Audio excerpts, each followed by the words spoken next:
Preconstruction services, what does it involve?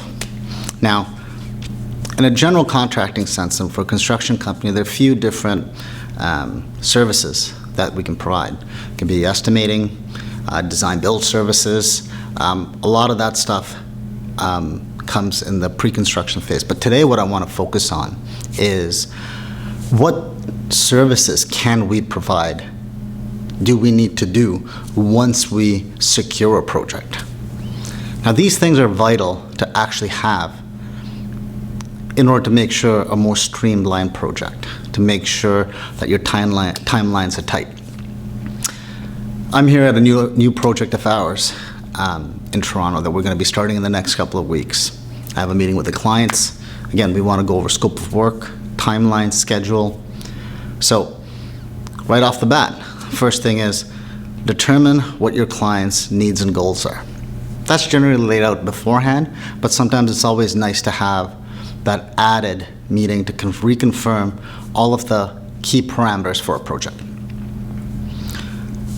One of them invariably involves a construction schedule. Now, clients want to know what the end date is. Obviously, they want to know when they can open, when they can start using their premises, whether they're an office, retail location, or hospitality suite. But a schedule can really help us out as well as contractors. We're now able to work backwards from a client's desired end date and determine when we need to order long lead items. Not just that, also what shop drawings we need to get reviewed and signed off on. What materials, what paint drawdowns do we need to get approved on before we start on the project. Determining all the facets of your construction project and their timelines associated with it will not just give you as a project manager more confidence in executing the project, but it'll also give the client a tangible end goal and understand the process that's needed to get to that point. In addition to that, it's really important to share this construction schedule with your trades. They need to know when to organize their forces as well. Me personally, I always like to tell them plus minus a couple of days. You never know if you're going to be a little bit quicker performing a certain task on site, or for that matter, come up with some site conditions that it might be longer.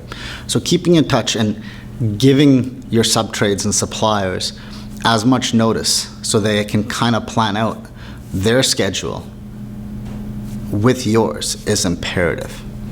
Now I touched on shop drawings. Shop drawings are super important to make sure that what you're ordering matches the specifications. Making sure that the finer details like the color of the fixture, the finish of the fixture is all the same. Sometimes these things get missed on the drawings, and it's imperative in order to have that. A third really good thing is to have your team, your project manager, your site super, review all the drawings together. Now, invariably, something might get missed. And what do I mean by that? I mean that since there are so many overlapping drawings, mechanical, electrical, plumbing, interior design, architectural, elevations, details, one person might oversee something. It happens, we're human. But having a second set of eyes can always help in bridging that gap. A third thing that could be really beneficial during this time is value engineering.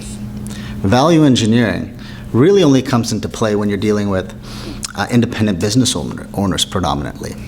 You want to try to find ways to lower their financial burden.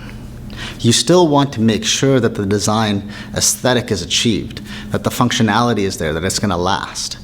So working through that process with them and making sure that, hey, do you need cost savings? Do you not need cost savings? I mean, who doesn't want cost savings? But I think you get my general just in drift of things. With costs rising right now, it's a really good time to take that added time to say, okay, how can we help out? How can we work together with the design team, with the client, and with our suppliers to make sure that our clients are getting the most for the money that they're spending? And if we're able to either lower time or cost, those both are concerned, those both deal with value engineering, time and cost. So those are three things I could tell you definitely to focus on during a pre-construction phase. Schedule, value engineering, and coordination and collaboration with your trades and your design partners to make sure that all facets are actually met.